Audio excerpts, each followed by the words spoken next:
Okay, welcome back. Good to see everybody here again. This is lecture 2 of AMA. All right, so this may be a review for some, but I think it's new for most. It was new for me when I was a graduate student. Okay, so we're going to speak about a stochastic process as a general idea, and we're going to define it as a sequence of random vectors. And these random vectors are going to be unit vectors. Okay, so set of unit vectors. Unit vector is easy. It's just it's a 1 on one position and 0 in the rest. And we're coming from an n-dimensional space. Okay, so it could be two-dimensional space, and then you just have 2 unit vectors. And think of these unit vectors occurring in a random way over time. That's going to be our definition, and it's Lundqvist and Sargent's definition of a stochastic process in words. You could write down a much more formal definition. This is about as formal as I'm going to get. So if EI is the unit vector with 1 in the ith row, that's going to be the basis of our system. So you don't have to use basis vectors, but it's extremely convenient for reasons you'll see in a second. Okay, so we have these column vectors. I'll use the notation that a prime, a little strich, will mean transpose. Some people like to use T in econometrics, but if you don't like the prime, you can put a T everywhere you see a strich. Okay, doesn't matter. So we've got n finite states, and that's going to define our probability model. Okay, and think of that's enough. It's almost enough to get an idea of where I'm going, but many of you may not have the abstraction mode on right now. So think about being unemployed. If you're unemployed, what happens when you wake up tomorrow? Are you still unemployed? Did you get a job? Or did you go back to school? A lot of Germans do that. They register for a second or third degree just to get some waiting time, okay? Those 3 states probably define all the possibilities for you, I guess. There are other things that could happen. But again, your imagination would just extend the number of states in this model. So we'll start with 3. And therefore, the interesting fact is that you're in the state that you're in, but you could also make a transition. And the transition is part of the model. So we have to describe the transition carefully. The transition from your current state to every other possible state. Okay? So that's going to be the basis. So it's not enough just to define this vector space and define the states. You have to define the transition process. And that's the magic, what Markov is all about. We'll start with stationary environments. These are stationary environments mean things that I'm going to talk about very clearly, but intuitively it means basically that the probability of making a transition is independent of calendar time. It's only conditional on the state you're in the current period. That's a sort of a hallmark of a Markov process. And we'll think of moving from one state to another as kind of an unanticipated event. Okay, so every transition is not anticipated. And that's why we have probabilities defining the likelihood, if you like, of making that transition. So again, this is something we're going to assume in our models that agents kind of understand. And the Markov property I'll define in a second, which is very important, is a way of characterizing a certain subset of stochastic processes that evolve over time. Okay? Any questions? This is just very general. The Markov property is simply that the current state contains all the relevant information for describing the transition that I'm going to make with probability 1 into the next period. I say with probability 1, meaning I'm going to do something in the next period. I may be in the same state. That's also, in effect, a transition from period t to t plus 1, but my state hasn't changed. Okay? But I may change the state. So I have to write down the relevant probabilities that describe those transitions, and using the Markov property means that all I need to know is the current state I'm in. So think of the current state as being the particular unit vector that defines my state. So 1, 0, 0 could define my being employed, and 0, 1, 0 would define being unemployed, and 0, 0, 1 would define the state of being out of the labor force. Okay? It's a general property, but it's not completely exhaustive. There are processes that are not Markov. Maybe you can imagine one right now?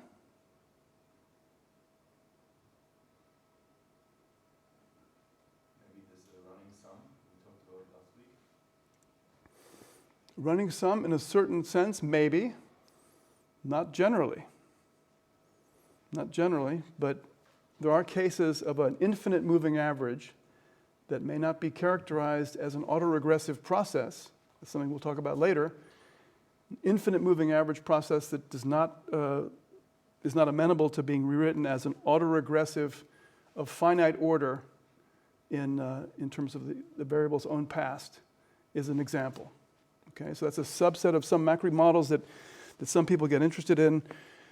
Maybe we can talk about it later on in the course, but it turns out that most processes can be written as Markov processes, even those with continuous states, because you can define dependencies on past variables as part of a larger state vector that includes the lagged values.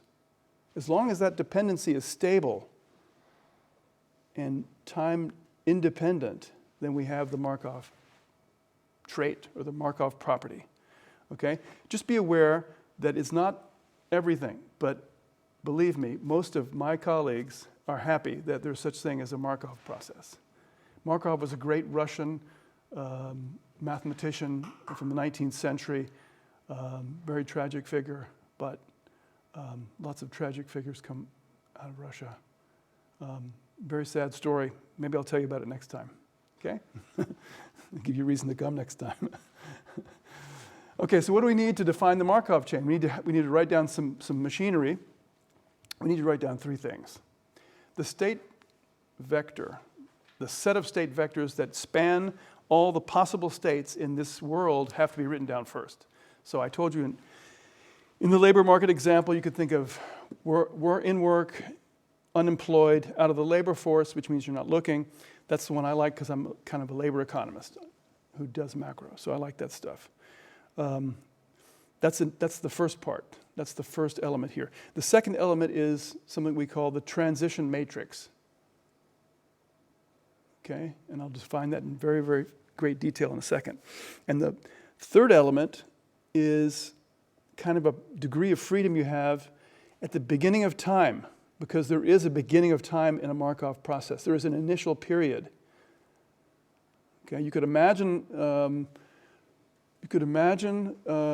worlds where there is an infinite past and an infinite future. We can talk about that later. But for the Markov property and for the Markov process, we will define this threesome, this tuple of objects. And the last one is very important. It's the initial condition. It could be that this one is not unique, or it's defined in some sense by the first two, but we're free to start the model with any probability structure we want.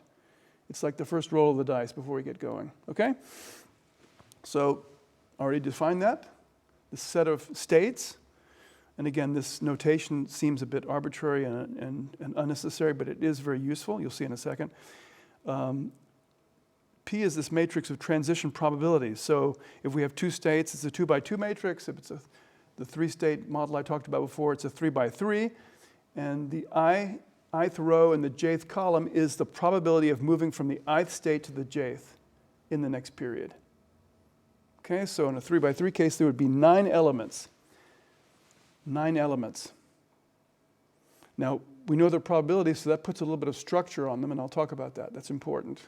Please write this down if you haven't seen this before, okay? And then we have the initial probability density at the beginning of time. So there is a beginning of time in the Markov chain, and think of this vector of probabilities as the probability of starting the world in state A, B, C, or 1, 2, 3. In the case I gave you, unemployed, or out of the labor force. Okay, so that's sort of how to get the system kick-started. Because otherwise the Markov property is a bit strange, because at the beginning of time you need to have the previous period, and there is no previous period by construction, by assumption. in this one-sided world. So this is the beginning of Germany after World War II, for example, or the beginning of Germany after the German states got together and unified, or the United States Declaration of Independence. I mean, you have to have some initial condition, and you're kind of free to put those probabilities anywhere you want.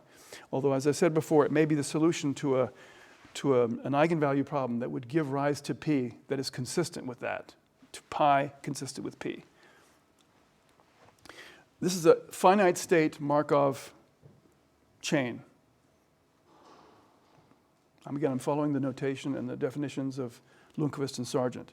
Now, why finite? Because they're n, and n is a finite number, integer number. But you can imagine, and we will use infinite state processes, a continuous number, for example, a vector of continuous random variables. But you have to have a bit more machinery to do that. At the moment, we'll start with this one. Okay? Any questions about that? And everything's going okay here? You can see it? Okay, great. Okay, so we're going to impose some restrictions. I'm going very slowly. For some of you, it might be a little bit boring, but if you fall asleep, I'll get mad, because it's really important. Okay, so what am I going to impose? I'm going to impose, what do you think? What's the most important thing about the P matrix that I have to impose? Moving from state I to state J, row I, column J. What do you guys think?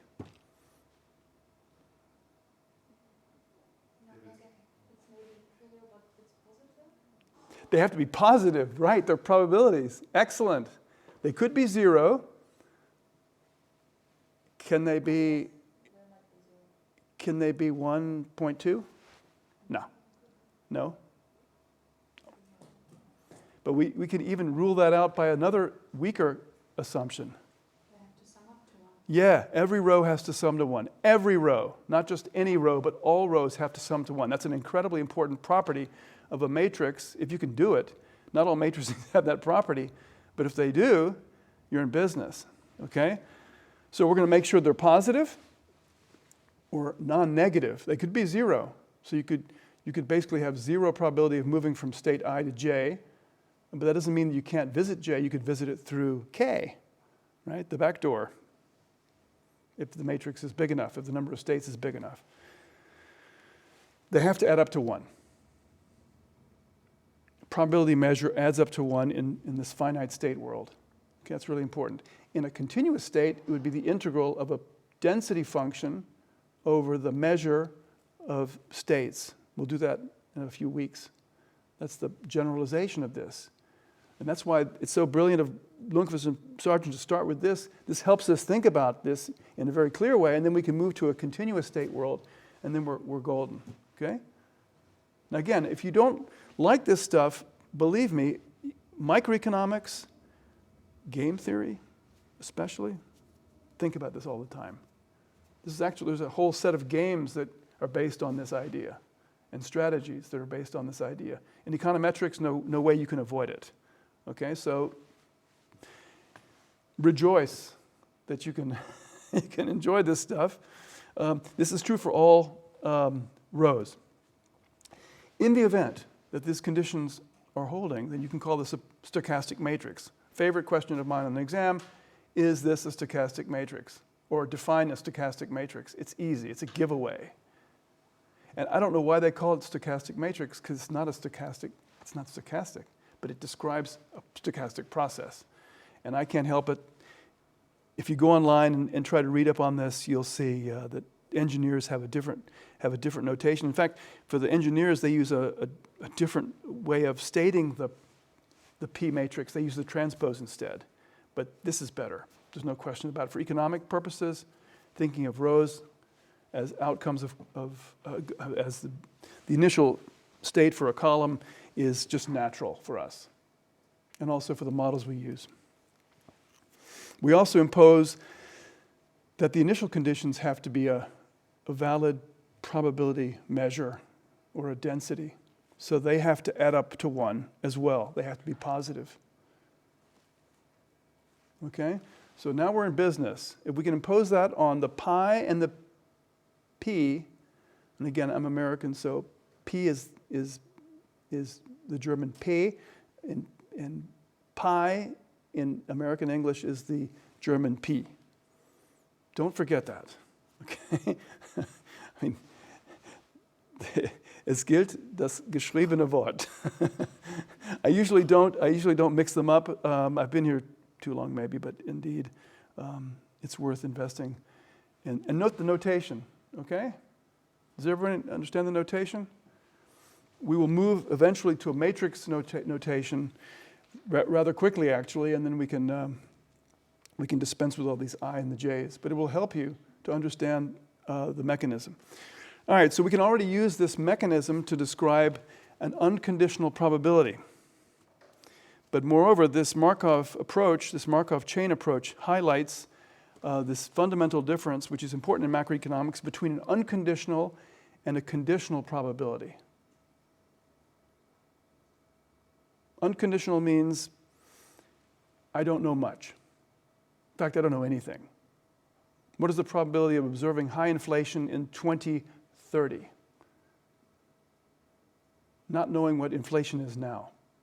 Not knowing what inflation was in 1900 in Germany. That's the intuition. Conditional probabilities and probability densities and conditional expectations derived therefrom are simply based on prior information. I know that inflation is 10% in Germany right now. And it was 8% last month, and maybe it was 5% a year ago. And in fact, I have the whole time series of inflation. Would that change my expectation of inflation in 2030? Would it affect it? And if the answer is yes, then there's a difference between a conditional and unconditional probability.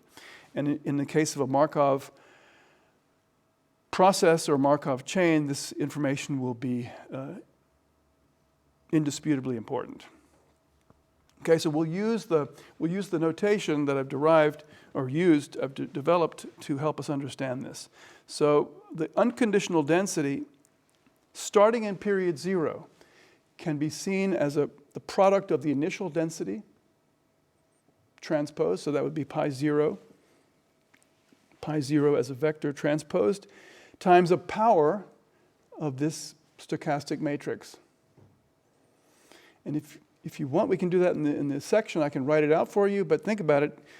For t equals 1, for the next period, it's the product of the initial densities times the probabilities of making each transition. So that's going to be the description of the probability in period 1 of seeing this state vector or that state vector, ij, for ij equals 1 to n. Okay? That's called the unconditional density. That's really like a bird's eye view, standing above and flying around and saying, okay, what's the probability of observing inflation in Germany in 2030? Again, since we were talking about finite states, it's really unfair to talk about inflation in Germany yet, but think about the probability of you being unemployed in 2030. And I don't know what happens to you in 2022, and I don't know what happened to you in 2020. But I knew what happened to you when you were born. I knew what the probability of you being born into a state of unemployment or out of the labor force. So that's kind of the analog we'll talk about. Now, distinguish that from a conditional probability density. Because conditional probability density means that I know something as I move through time, and if I know the state that you were in, say, last period, or 5 periods or 10 periods ago, that improves my ability to describe your probability of being in one or the other state of the end states. So if we know that x0 is equal to ej, if I know you were born unemployed, then I basically can exploit that information. I can dispense with the initial probability, and I can basically just take the probability of reaching all the different states in k periods and take the appropriate row of the kth power of the P matrix. Taking the jth row would be basically what the selector vector does. This, my knowledge that I'm in the state of J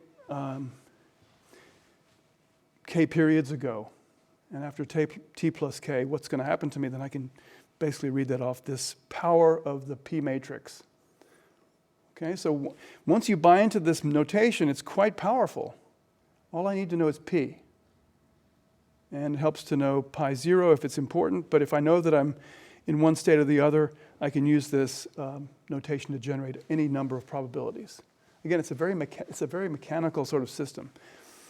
Still in all, it helps us go further and understand more complex systems. So I'll push this a little bit harder. Remember I talked about pi 0. Pi 0 is the initial set of probabilities. Well, you could imagine a world, maybe if you let it run long enough, maybe the probabilities don't change anymore. Maybe they become sort of stationary. That's the intuition behind this concept, stationarity. And Lundquist and Sargent define stationarity as the pi vector that solves that equation. Pi t plus 1, the probability of making the transition in t plus 1 is equal to pi t transpose times p, and it's equal to the same value. So think of it as settling down, but that's not really what's happening here. We're actually looking for a solution for the initial probability or any probability vector such that operating it in the following way, taking its transpose and multiplying by p gives the same thing back again. That's a definition of stationarity. So if I end up starting a process that has this magic stationary initial conditions vector, nothing will change. Every period subsequent will have the same probability of making the transition. And that's how we define stationarity. And you can see if I take a transpose of that equation, I get p prime times pi equals pi. So it looks like something you've seen maybe in linear algebra. It's up there on the slide. It's the definition of an eigenvalue. Like an eigenvalue is exactly that for a unit eigenvalue. So lambda equals 1 defines pi that is a solution to that equation in the middle of the slide. Okay, so you'd call that a left eigenvalue, but you can also think of it as a right eigenvalue of p transpose times pi equals pi. Right? That's a wonderful and a wonderfully important characteristic. Right? You put it in, you get the same thing back. Remember, an eigenvalue operation is like taking a matrix and hitting a vector with it. And what does the matrix do to the vector? It turns it, or it stretches it, or it compresses it. Maybe it changes its direction. And the eigenvalue operation basically keeps the vector in the same direction. It doesn't change anything. It just may stretch it a little bit. And that stretching or compressing is the eigenvalue. And if nothing happens, it's the eigenvalue equals 1. You buy into that? So solving for the eigenvalue is a kind of an important thing you need to learn in this course. If I give you, and that's something I do actually give on an exam, just being able to do the algebra to solve a 2x2 eigenvalue problem. Okay? It's not a big deal. Now the problem with eigenvectors is that they're not unique. There are a lot of eigenvectors that solve that equation, so we have to sort of pin it down. And how do we pin it down? Well, we know it's a probability, so it has to have elements that add up to 1. Got it? So I do have a unique determinant of, if you can solve this problem and then make sure that it adds up to 1, then you've solved one of the problems on my exam. I'm not trying to torture you. I want you to understand this. I want you to understand what this means, because this is really important. Because it's related to this notion of asymptotic stationarity, which means I don't care what I start with, pi 0. If I let that system run long enough, the pi that's defined by the equation pi prime equals p pi prime will actually have a value that's independent of what I started with. So independent of the initial probability density, I will converge to something. That's called asymptotic stationarity. But this is the stronger condition defined here. Okay?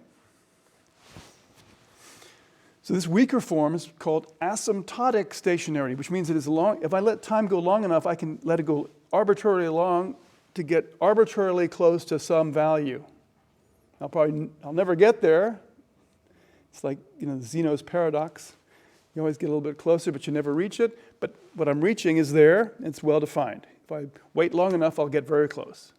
You had a question? Yeah, so a very basic question. So this pi, is it n-dimensional? So does it give the probability that the next state is Yeah, each of the n? absolutely. Absolutely. That's the property of a vector-valued matrix equation. Yeah, definitely. Okay. Now, why do we care about that? Well, we care if we let our model run long enough, it's going to have a steady state. It's going to have something that it tends to, irrespective of what kind of shock it got hit with at the beginning, where you started from. And that's kind of what we do in macro a lot. Even though this is a finite state setup, it gives you some intuition for what we want. We want the thing to sort of converge. And it's not necessarily that we want it to converge, but we want to restrict our attention first to systems where they do converge.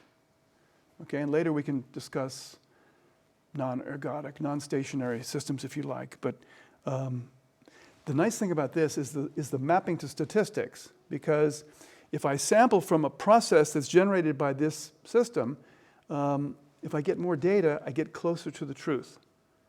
It's like a law of large numbers can be derived from this. Okay, so that means that, if I let, as a data person, I'm interested in more and more data because it's informative, and the more data I get, the closer I get to reality in a stationary world.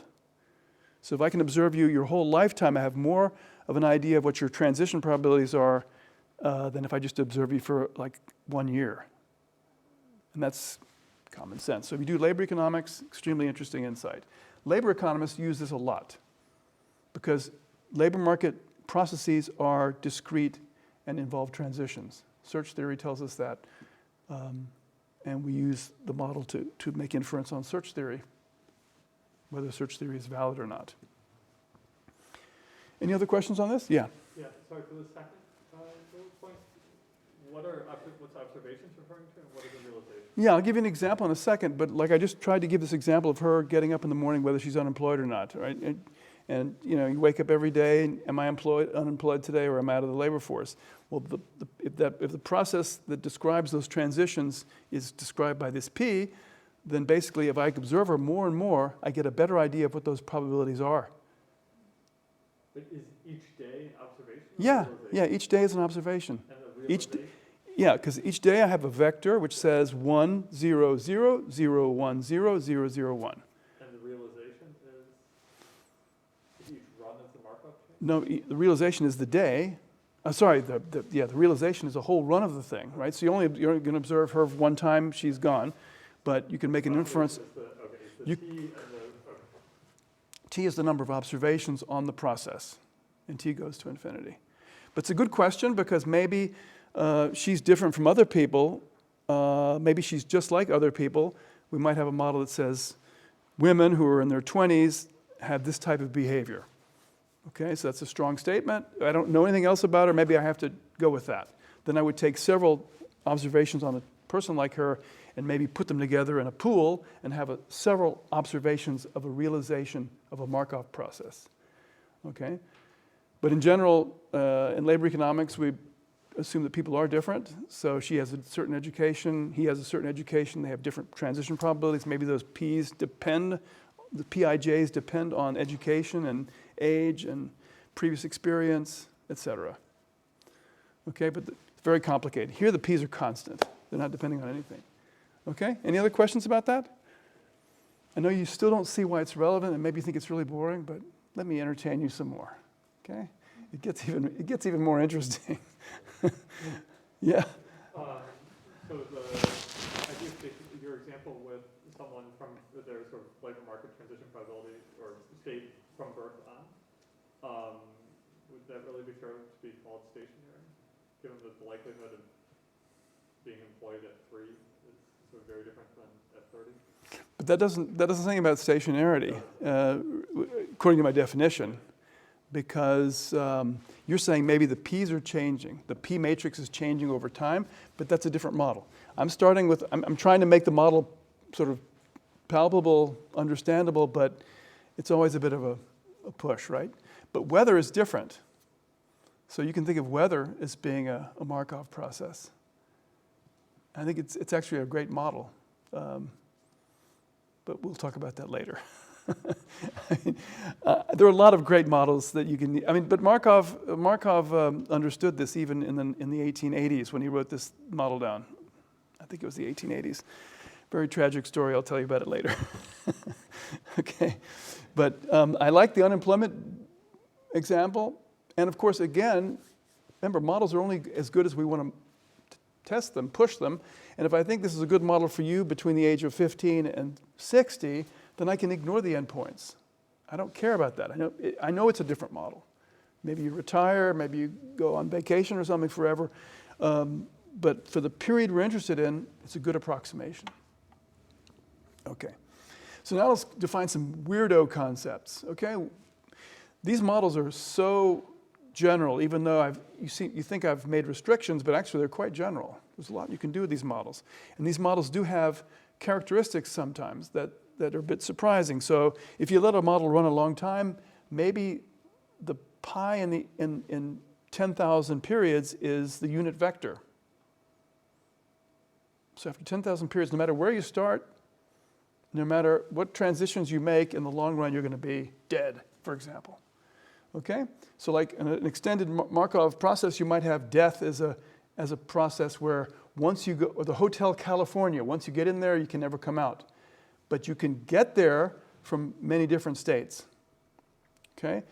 So that's not very precise, but we can make it precise. Right? So the notion of an absorbing state is the idea that, and I'll make this very, Lundquist and Sargent really jumped through hoops to make this very precise. So believe me, I'm trying to make this a bit more digestible, but it's all in the book and the same notation. So in the event that state I prevails after many iterations, we have what's called an absorbing state. So that's an interesting property, right? That means that the stationary distribution that solves the previous equation, pi prime times equals p prime times p, has a solution that is equal to 1, 0, 0. It's at least one solution. Okay, so there's a bit of an interesting question. You could have two solutions that look like Hotel California. Then you're in trouble.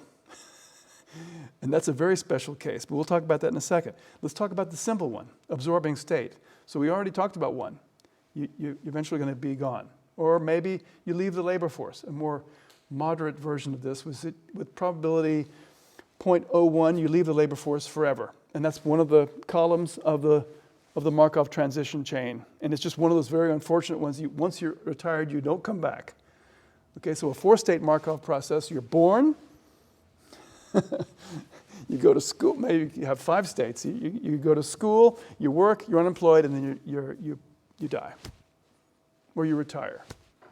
Friendly version. Okay? So that process, if you define it properly, will actually have an absorbing subspace, or actually absorbing state, which is retirement. You could have incredibly interesting histories before you get there, but in the long run, we're all going to be retired. You can also extend this to think about an absorbing subspace. If at least one of the elements is not equal to 1, but it's equal to 0, then the other states are called an absorbing subspace. So one state kind of gets ignored in the long run. You can imagine that as well, absorbing subspace. It basically simply means that the initial conditions don't matter. But they don't matter in a stronger sense, which means that regardless of your initial conditions, even if you were born in the labor market with a job, you're eventually going to be retired anyway. Okay, so to understand this one, you have to get those pi's. You have to solve for those stationary pi's, and therefore you're going to have to solve this eigenvalue problem to inspect for unit eigenvalues. The hallmark of an absorbing state would be a unit eigenvalue as a solution to pi prime equals p pi prime times p. Again, it's a left eigenvalue or right eigenvalue, depending on how you look at it. Okay, so now it gets really interesting. I'm going to try to transfer this probability model of finite states into numbers. I'm going to define a random variable, which is a mapping of the state into a number. Okay, so if I'm unemployed, I'm blue. If I'm employed, I'm green. And if I'm out of the labor force, I'm yellow. That's a qualitative state. But I could also say, if I'm employed, I'm making 5,000 euros a month. If I'm unemployed, I'm getting 2,000 a month. And if I'm out of the labor force, I'm getting 500 a month. Now, that's interesting because I can use the machinery to generate expected values of that random variable. Unconditional, conditional, I can compute linear functions of those random variables. I can manipulate them. I can compute present values. It suddenly becomes very interesting. So in the book, there's several examples. Next week we'll do some where you actually compute the value of a stock based on the idea that you have good states, bad states, states, and then you calculate expected values after so and so many periods, conditional on observing a good state today, conditional on observing a bad state today, conditional on observing a state. Okay, so the mathematical implementation of that is to call this random variable y. Sometimes Sargent, Lucas call it a function. Still alert you to the fact that you're taking something that is not quantitative and mapping it into a quantitative mode. Okay, so if you let the number of states go to infinity, you can actually do a lot with that. That's where we're going to go. So this vector of real numbers, y bar, is a function. You slam it, it's transposed with the state, and you get a number. And if you don't know the state, then it's a random number. Okay? And again, so this xt, this state vector, is a selector. It just plucks out the value from the vector that accords with or corresponds to the ith state. Okay, so we already have a random number. Now we could, again, the unemployed person or the employed person or the out of the labor force person, if I know that function, then I can basically calculate, given the state, the income of that person. And because it's a random number, I can actually take an expectation of the value in the next period.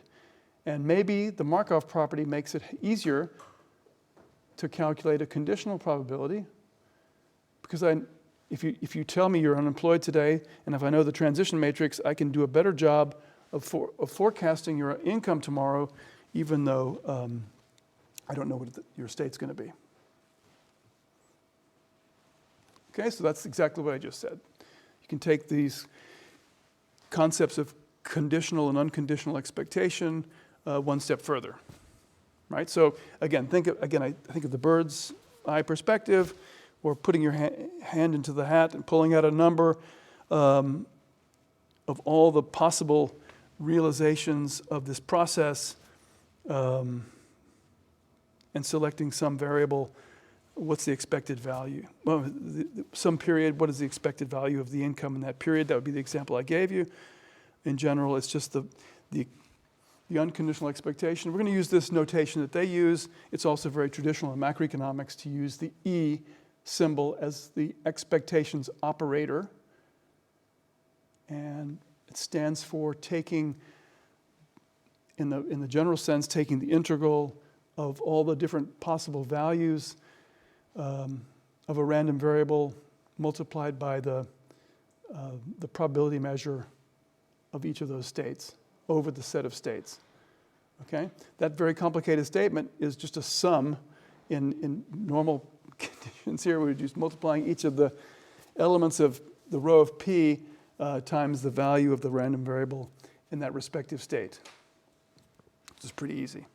But using our machinery, we can actually get a serious number here. We can take the unconditional probability, multiply it by the random variable, or the vector of values of the random variable, y, and you get a number. Okay, that's going to be an expectation Here it's an unconditional expectation, so I don't know what period we're in. I just know the initial probability density, and I know this P matrix. So it's a really not a very precise, if you think about variance and imprecision, it's not a very precise estimate, but it's an estimate. It's the best I can do. Okay? Conditional expectation means I know a bit more.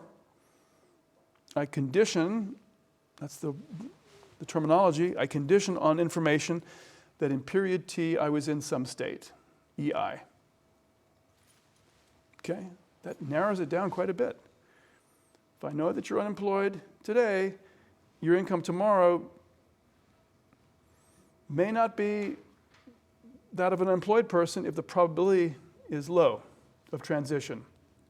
That would show up in this row of the P matrix that corresponds to potential transitions given that you're unemployed. And it's a different row than if you were employed. And that's a fact. If you have a job in Germany, keeping the job is pretty likely. If you're unemployed, leaving unemployment is less likely. It's not unlikely, but it is not likely. It's not as likely as it is in the United States. That's also a fact. But again, if I knew more about that person, if I knew how long that person had been employed before, I could make a more precise estimate. So I'd have a more complicated transition matrix that involves short-term unemployment, medium-term unemployment, long-term unemployment. And each state would involve some transition. And obviously some transitions are ruled out. I can't go from being a long-term unemployed person to being a short-term unemployed person, but I can certainly go from being a short-term unemployed person to a long-term unemployed person. Can that depend on time?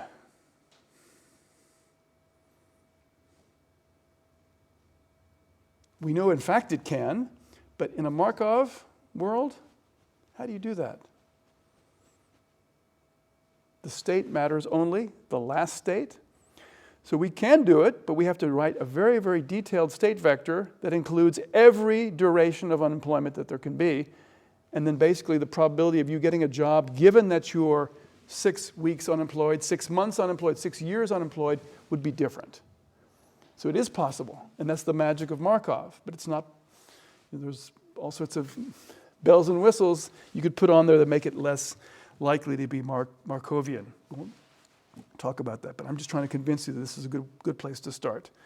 So the conditional expectation is a simple derivation involving the ith element of the vector that's derived by p times y bar, 1 period ahead conditional expectation.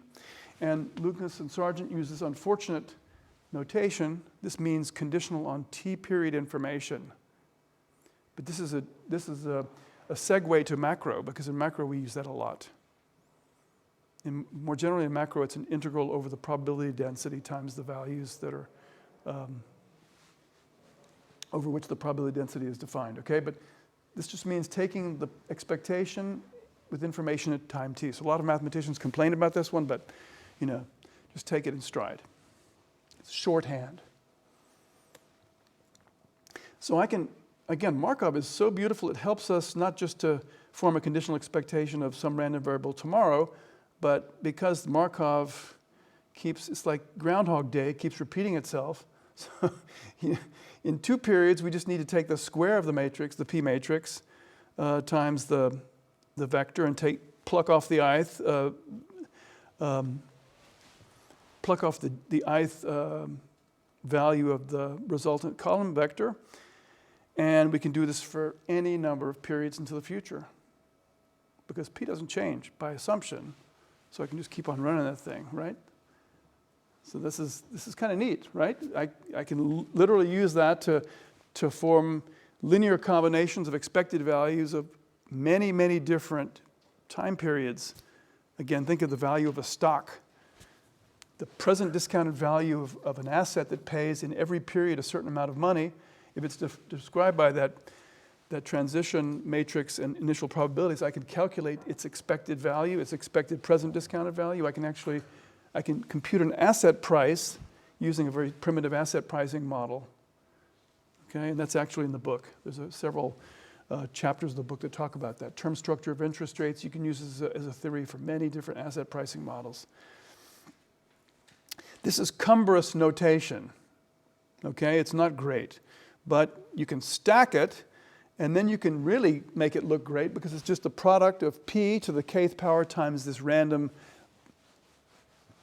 vector, this vector that we call random vector even though it's not random. It defines a random variable, the y bar vector. Okay, remember this is a list of numbers of the various values that the random variable takes in each state, and it has the same dimension as p. So p is n by n, and y is n by 1.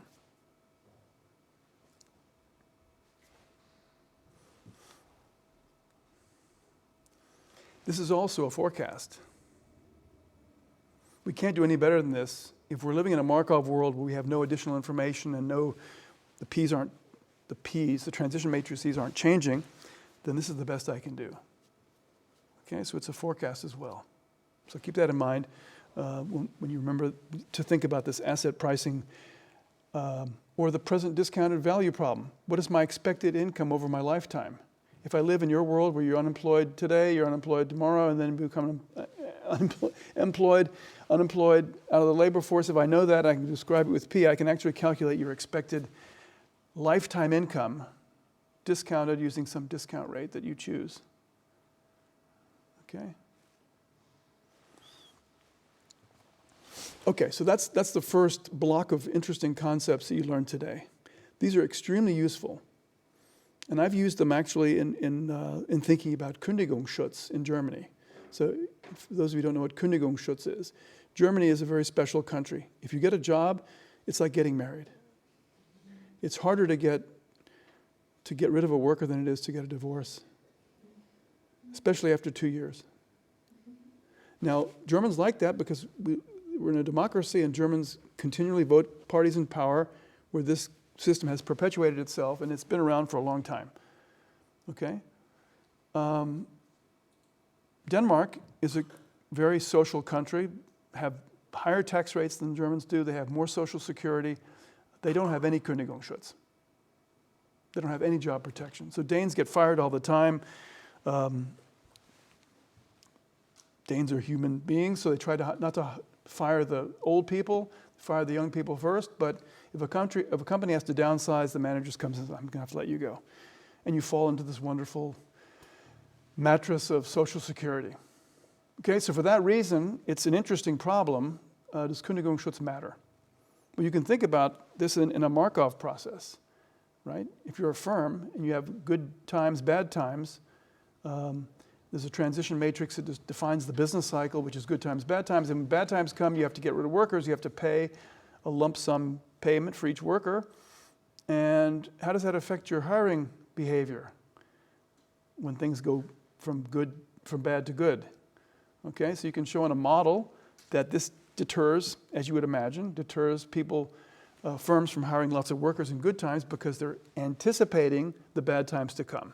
And the Kündigungskosten, the cost of not being able to fire, because the Kündigungsschutzgesetz would say that you have to pay a lot of money if you want to get rid of workers, you have to have a social plan, and there's a lot of legal problems that a firm has to deal with, and also pay lawyers. So all that goes into the mix, the calculus. So you can use that as a basis for a model. Not this, but this. Okay, so this is so relevant for very strange and unusual problems, not just for ones in macro. And maybe I'll show you that model in a couple of weeks. So now let's do some more math. This is important. We're going to talk about the expectations operator. It is actually a linear operator. And a linear operator is a whole class of operators that take functions into functions. Okay, that's one way of thinking about it. That's all I want you to think about.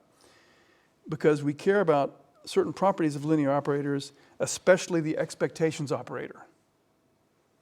And the first property is that it's linear in the sense that if you take a random variable or a variable x, I'm not talking about random yet, just take a variable x and you multiply it by some constant and then apply the operator, then the outcome can be written as the constant times the operator applied to the original variable.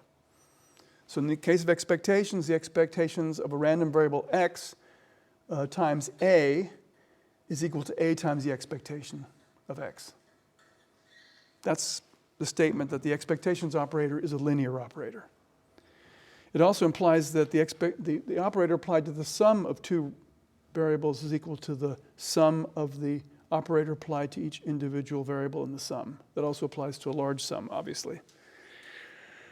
Okay, so that's a very basic operator. It turns out that's a very useful concept. It applies to the expectations operator. It also applies to certain operations in calculus, operating on continuous functions. So if you differentiate the function x, you get an answer. If you differentiate a times x, f of x, then you get basically a times the derivative of f with respect to x. Same thing is true of integration. So intuitively, it's the ability to factor out this constant. Okay? It's also true of a lot of other operators that people don't use much in economics, maybe in microtheory, in certain strands of microtheory, you might use the contraction operator. In macro, you do. Okay? So keep that in mind because we're going to use that a lot. When you take, especially when you do your models in macro, you're going to take expectations of random variables. Sometimes you'll have expectations of random variables multiplied by constants, sometimes lots of constants. So under what conditions can you factor out those constants? If it's a nonlinear model, it's not going to work. So you may have to log linearize the model before you can play this game. Okay, so that's a cheat that we use in this field. It's not exactly honest. The expectation of a convex function of a random variable is not equal to the convex function of the expectation of that random variable. That's just not going to work. Okay? That's kind of a warning. But if you have this concept, you can use it to think about expectations. And this is something you will use in macro. And it's called the law of iterated expectations. And it's also defined in Lundqvist and Sargent very early on in the book. Okay, basically, it's a statement about what a conditional expectation is and what an unconditional expectation is. So think of the unconditional expectation as in our world as not having any information at all. But you could imagine having a little bit more information, but still not enough to be the same thing as a conditional expectation sitting one period before the event occurs, not being able to observe the past. So does that make a difference? Yeah. Obviously, the unconditional expectation is not so great. If I say, what is your expectation of inflation in Germany for the 21st century? You have all the data in the world from the past of Germany, and suppose you even believe that's a stationary process. You know, it's not going to be a great guess. Once you let Germany play out the next 70 years or 80 years, you know, things could go south or go north, who knows? We had a hyperinflation in 1922, you know. The US had a hyperinflation in the South in 1865. These things can happen all the time. They're kind of unexpected, right? So in what sense is it better? Well, this is called the law of iterated expectation says that if I have to generate an expectation of an expectation I could generate with lots of information, what would be the expectation of that expectation? And it turns out to be, it's exactly the unconditional expectation. Okay? Now this may sound vacuous to you, but it's not. It's not at all vacuous. Because you can think of a world where people forget. As we move through time, we lose information. Okay? We don't do that in this world. A lot of people say that we've forgotten what inflation's like. When I was growing up, I worked in a gas station in Louisiana, and there was a big line of cars. I remember this very well. People were lining up to get gas. Gasoline was about $1.20 a gallon back then, but it had gone up from 30 cents a gallon. That was a big deal. For Americans earning $2 an hour, $3 an hour, that was a big deal. Okay, so I remember that. We see something like that happening right now in Europe with all the rush to get firewood and gas and coal. You can't buy charcoal anymore. It's interesting, right? So if you forget about these previous experiences and you generate expectations based on a very short window, then you're kind of violating everything that we've kind of been raised on here. So this is assuming that people don't forget. This is like assuming that people don't lose information. So if, again, using the mathematical set notation, if J is subsumed by I, if it's inside of I, and think of that the world is becoming bigger and bigger in terms of its information set, we don't lose information. So we will remember the US in 1973. Okay? Somewhat deep, but not so deep. You can prove this using the Markov, and there's a proof of that in Lundquist and Sargent. It's very trivial, but it actually exhausts all the different facts about Markovs that we've learned about today.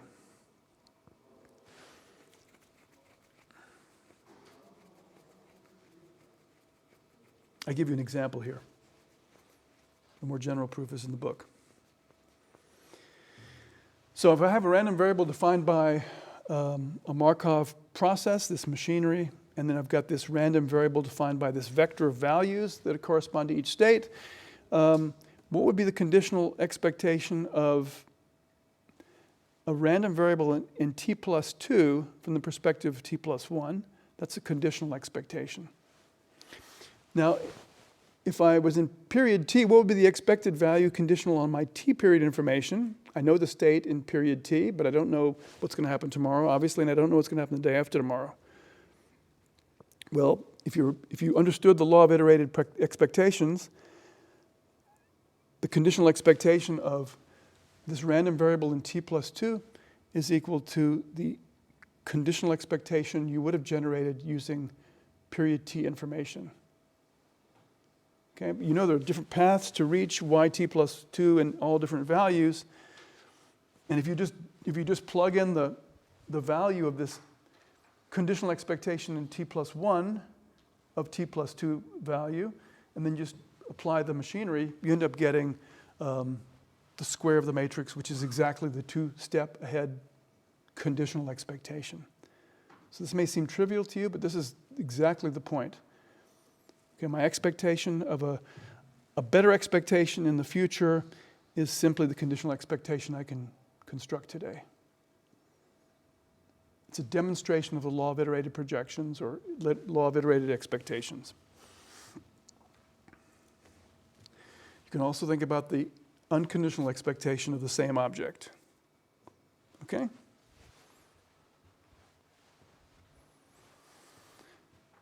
So what if you have the same situation, what would be the expectation of the unconditional expectation of an expectation that I could generate when I know what the state is in period t? This would be an unconditional expectation of a conditional expectation. And the answer is the unconditional expectation. Because the unconditional expectation involves a much smaller information set. I know nothing about what I'm going to be doing in period t. Does everybody get that? It's worth looking at. Not because of the exam, but because of your life, right? It's better to have more information.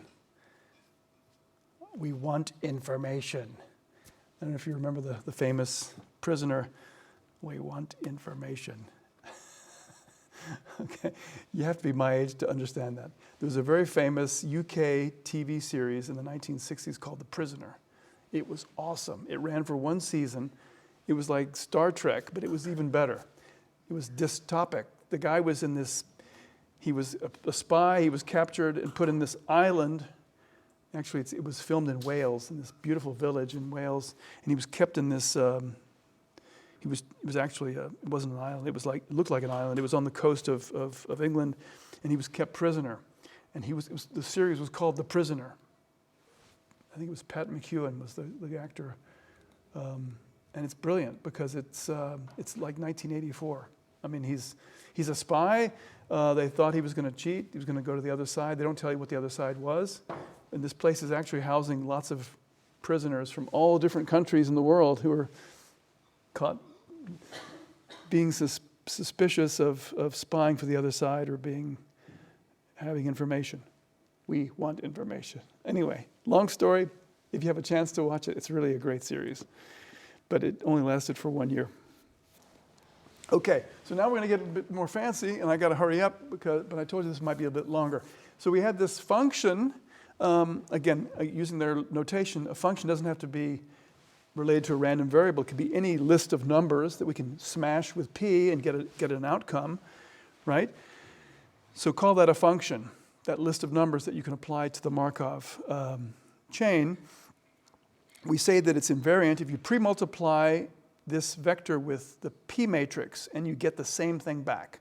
So it looks a little bit familiar, doesn't it? It looks a little bit like something like an eigenvalue operation, okay? But it's not the same thing as we did before, because that was pi prime times p equals pi prime. That was a left eigenvalue. This is kind of a right eigenvalue analog, okay?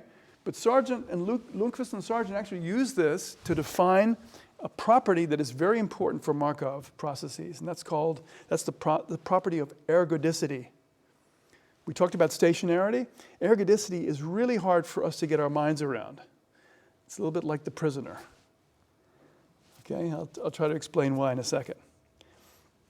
First, let's do this. This is easy, right? So invariance just means if I pre-multiply c by p, I get c back. Okay, so you can actually compute that. I give you p, you can compute c for me.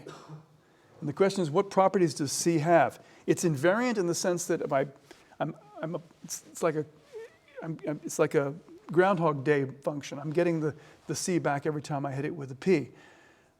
But the elements of c may be different. Okay, the elements of c may be different. C is a vector, has different elements, has n different elements. They may be different. There's no restriction on it yet. In other words, some value I and some value j, they might be different. So in the 3 by 3 case, my C matrix for my P that I give you might be 1, 1, 1/2. Okay? So the values of C are not constant across the states.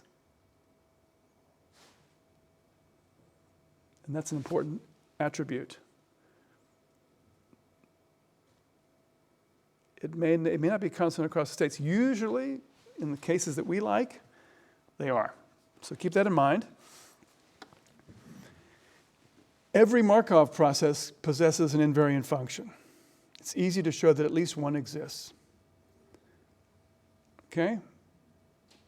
But the individual elements may not be constant, and it may not be unique. So there are two issues there. The constancy of the elements across the states is a central element because that defines ergodicity for us. So I'm going to give you an intuition for what ergodicity is, and then you're going to have to go home and think about it. Ergodicity means, intuitively, being able to visit all the states and have a positive probability of entering all the states at the beginning of time. It's not the same thing as an absorbing state. It's a bit weirder. It turns out that the constancy of the elements of this invariant function, this C vector, is the key to understanding ergodicity, because if that's the case, we have an ergodic process. All the other intuitive things you can talk about are almost always right, but not always right. Okay, so keep that in mind. This is also defined in Lundqvist and Sargent.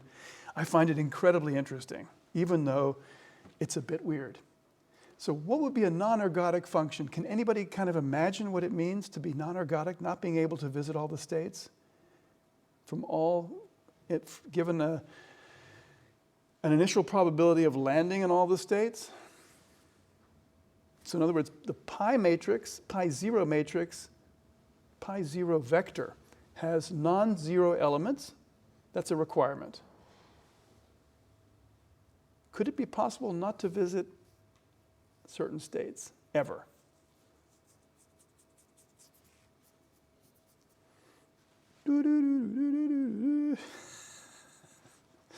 Okay, yeah, it is kind of interesting, right? So imagine a world,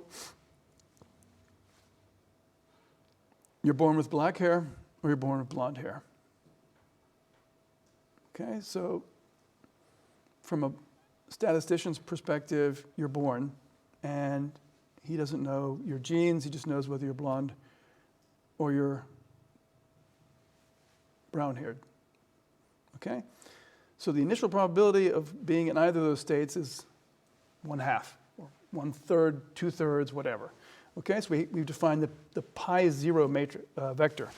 But once you become a person with blonde hair, you cannot become a brown-haired person, and vice versa. So you're kind of stuck. You're stuck in that state forever.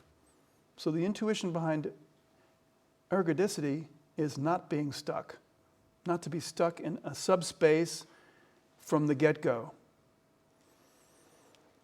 Now, does this bother you, like, deeply philosophically? When I first looked at this, it bothered me.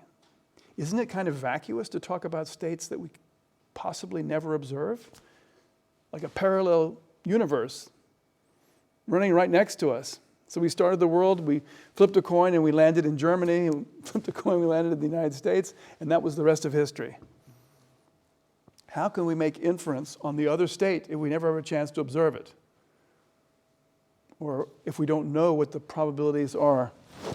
So this is the problem. Making inference is the reason why ergodicity is kind of interesting. We want to have data that is generated by both sides of the tracks, both for all different possible states of the world. And if we're somehow prohibited, even though we know the state exists, if we're prohibited from entering a subspace of the states by the matrix P, then the process is non-ergodic. Okay, so in most cases we'll encounter in macro, we're going to assume ergodicity. But this might be a dangerous feature. Think about certain phenomena that we're interested in macro. It might be dangerous. But I'm not going to talk about it now. Next time we'll talk about it. To determine whether ergodicity applies, you just have to compute the C vector and look at the elements. And if the elements are constant across all states, bingo, we're in business. It is ergodic, period. There are no, you can do all the other Hotel California. So like I always talk about Hotel California, this is the real Hotel California. At the very beginning, you enter the Hotel California and you can never leave. In the other example with the absorbing state, you could be somewhere else and then you walk into the Hotel California. In this example, you're born in the Hotel California or you're born outside. And if you're born outside, you'll never see the Hotel California. You never have a chance by construction because the P matrix has certain attributes that you'll see in a second. I'll show you what you could, once you see this, you say, wow, that looks non-ergodic. But you can't always use that criterion. You have to be a bit more careful. Questions? You can check at any time you like. You can never leave. Okay, so ergodicity is defined in the following way. All invariant functions are constant across all states. So you identify the invariant functions, and I check them, and all the elements of C, Ci, Cj, they're all the same. That's easy. You should be able to do that. Okay? An important proviso, you have to have some probability of entering all the states at the beginning of time. Otherwise, it's really vacuous. You know? Think about that. Most of our models will impose ergodicity, but I can write down many that don't. I just off the top of my head talked about blonde versus brown hair. That's a great example. I mean, maybe you can invest in a hairdresser's treatment or something, but that's not in the model. You're born with one color or the other hair, and you retain that for the rest of time. Right? So that's a very trivial example. The intuition is simply the following. Is it possible to visit all the states starting from the beginning, even in the initial transition, the initial incidence? So you need that. You need the positive elements of pi 0. Otherwise, it's really vacuous. you know? Technically, a Markov chain with an absorbing state can be ergodic if you can get to all the states from the very beginning. Again, intuitively. Formally, it's definitely true. Compute the C vector, look at it. Do we have constancy of C across the states? Yes, then it's ergodic, period. Even though it has an absorbing subspace. So there are these borderline cases. Every year some student comes to me with some example, and I have to pull out the old C test, right? The test of looking at the C. It always works, and that's why Lundqvist and Sargent put it in their book. Okay? So put differently, it's equivalent to argue that if P has exactly one and only one unit eigenvalue, then we have ergodicity. Just one. If it has two, then we have two different values for C, and we can take linear combinations of those, and this leads to the non-uniqueness result. That's one of the problems I'll give you. Okay? So in most cases, this is something you could do on an exam. If you have a calculator, even if I were generous enough to give you an example where you can actually solve this by hand. We'll do this in the section, okay? This is an example where I'm pretty sure everything's fine, okay? So look at this carefully. You've got a two-state Markov chain, two states. That's trivial, right? Do the rows sum to 1? Yep. Okay? And you have initial probabilities 50-50 of starting in either of those two states. So Markov, yes. What are the stationary distributions? Easy to solve. You solve the unit eigenvalue problem. We'll do that in section. What are the eigenvalues? 1 will be 1 if we have uniqueness of the stationary distribution, and therefore the uniqueness of the stationary distribution is the same thing as talking about ergodicity. If you have a non-ergodic distribution, a non-ergodic Markov process, you will have non-unique stationary distributions. Okay? And you can calculate the ergodicity problem just by computing the C matrix. P times C equals C. Solve for C. Is it constant across states? And the answer for this problem is yes, it is constant. We'll do that in class. Okay? Now, you're all saying, well, show me something that's not ergodic, Professor Burda. Yeah, I can do that. First, I'll show you another trivial process that you might think is not ergodic, but it is. So consider the case where you actually flip. This is an interesting case where you actually have a probability of 1 of transiting to the other state every period. So it's a pretty bizarre process. But again, extreme. Okay? So this is what we would do in section. I'll just show this to you now. You can study it later. First off, we'll take a look at the C. The C vector solves this problem, and you can see that the solution has to be constancy of C across the two states. So it's ergodic. What are the eigenvalues? Well, you have to solve this eigenvalue problem, which we'll do in class, but you know you solve the determinant of the identity matrix minus lambda times the P matrix, and take that determinant and set it equal to 0. That's the definition of an eigenvalue. We'll do that in detail. And you get exactly 2 lambdas. One is -1. Can't use that one. We want the unit eigenvalue. Therefore, it is indeed ergodic. Here's the Hotel California. You can check out every time you like, but you can never leave. Okay, so this is the P matrix. Does it look curious? You can check in anytime you want, but you can't leave. Actually, the song is different, but that doesn't matter.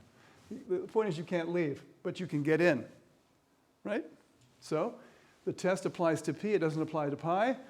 You solve for it, and you see that C1 does not have to be equal to C2.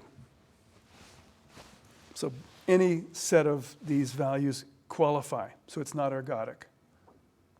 Okay? Good example. This is a more complicated example, but it's the same idea. Look at this one. We've got 3 states, and if you're in the 3rd state, you can never leave.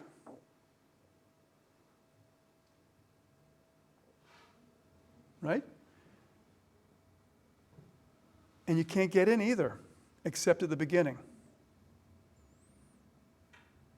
So that makes it different from an absorbing state. In this particular case, this being positive means I can check in at the beginning of time, and I never leave.